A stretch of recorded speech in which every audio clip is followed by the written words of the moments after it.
अस्सलाम वालेकुम dear students. जैसा कि आप बखूबी जानते हैं कि हमने क्रेडिट फर्स्ट या ऐसा मान लीजिए यूनिट फर्स्ट जो है वो ख़त्म किया, उसके सारे क्वेश्चंस हमने डिस्कस किए हैं विद एक्सप्लेनेशन। और आज हम यूनिट सेकंड या क्रेडिट सेकंड स्टार्ट करने वाले हैं और इसका सबसे पहला जो क्वेश्चन है वो है सल्तनत आर्किटेक्चर। इसमें दो आर्किटेक्चर आते हैं, एक Madani tomb and number second is tomb of Zainul Abidin's mother. तो सबसे पहले और आज की इस वीडियो में हम मदनी टॉम्ब डिस्कस करेंगे और नेक्स्ट वीडियो में हम tomb of Zainul Abidin's mother पढ़ेंगे। तो चलिए स्टार्ट करते हैं। Madani tomb, the tomb of Madin Sahib is one of the best example of Islamic art and architecture in the city of Srinagar.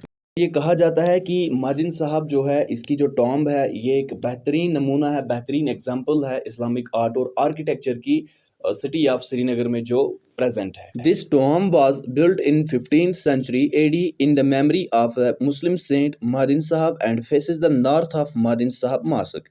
और ये जो टॉम्ब है ये 15th century AD में बनाई गई थी in the memory of Muslim saint Madin Sahib. किसकी याद में?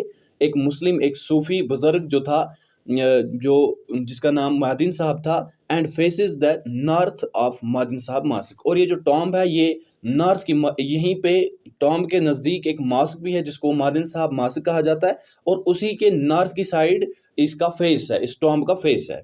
The tomb architecture possesses two interesting features. और ये जो टॉम्ब आर्किटेक्चर है इसके दो दिलचस्प फीचर्स हैं। The first one is it's coloured tile work which was introduced from Persia and was different from Mughals.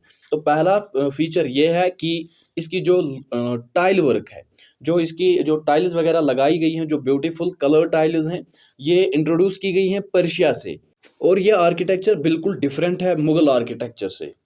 Fortunately, some of these tiles have been preserved in Pratap Singh Museum and few such tiles are still visible on the archway jambs of the doors। और fortunately कुछ tiles जो हैं वो preserve की गई हैं Pratap Singh museum जो city के अंदर है श्रीनगर में, वहाँ पे ये प्रिजर्व की गई हैं और कुछ टाइल्स अभी भी विजिबल हैं। ये हम उन डोर्स के जो आर्कवेज ऊपर के होते हैं वहाँ पे हम ये देख सकें, ये अभी भी वहाँ विजिबल हैं।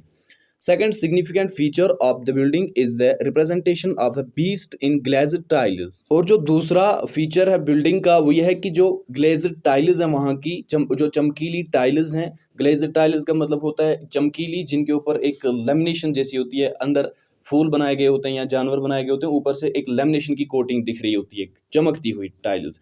तो उनके ऊपर एक बढ़िया तरीके से, खूबसूरत तरीके से एक बीस्ट बनाया गया है, एक जानवर, बहुत बड़ा जानवर बनाया गया है।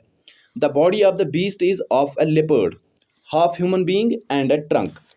इन टाइल्स पे जो बीस्ट की फिगर बनाई गई है वो बीस्ट लेपर्ड है और इस लेपर्ड के ऊपर एक हाफ ह्यूमन बीइंग है, यानी कि एक आधा इंसान है जिसके कुछ बॉडी पार्ट्स मिसिंग है, एंड अ ट्रंक, और एक ट्रंक है।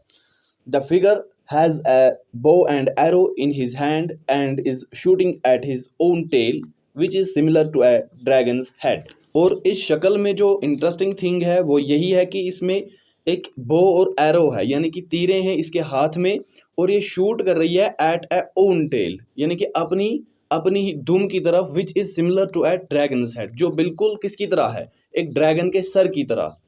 Close to the tomb of Madin Sahib is the Madin Sahib Mosque। It was built by Zainul Abidin for Sayyid Muhammad Madani। और इस टॉम्ब के नज़दीक, मादिन साहब के टॉम्ब के नज़दीक मादिन साहब एक मास्क है जो कि ज़ैनुल आबिदीन ने बनाई थी फॉर सईद मोहम्मद मदनी, सईद मोहम्मद मदनी के लिए। The mosque is perfect blend mixture of Hindu and Muslim architecture. Unfortunately the mosque is mostly kept under lock and की। और ये जो मास्क है ये बिल्कुल मिक्सचर है, परफेक्ट मिक्सचर है हिंदू और मुस्लिम आर्किटेक्चर का। ब्लेंड मीन्स की मिक्सचर, इसमें हिंदू आर्किटेक्चर के भी कुछ चीज़ें पाई जाती हैं और मुस्लिम आर्किटेक्चर की भी चीज़ें पाई जाती हैं। जैसे डोम्स वगैरह जो है ये मुस्लिम आर्किटेक्चर से लिया गया है और अगर पिलर्स पे हम देखें वो पेंटिंग वगैरह वो हिंदू आर्किटेक्चर से है। अनफॉर्चुनेटली, लेकिन बदकिस्मती से, the mosque is mostly kept under lock and की। और लेकिन बदकिस्मती की वजह से ये मस्जिद जो है ये हमेशा बंद ही रहती है। You can only have a glimpse of mosque from outside. आप सिर्फ इसकी ग्लिम्प्स देख सकते हो, आप सिर्फ इस पे नज़र डाल सकते हो सिर्फ बाहर से। You can also seek special permission from the authorities and visit this ancient wonder. और आपको वहाँ जाने के लिए सबसे पहले अथॉरिटीज़ से स्पेशल परमिशन लेनी पड़ती है वहाँ इस एंशंट वंडर के पास जाने के लिए और इसको एक्सप्लोर करने के लिए।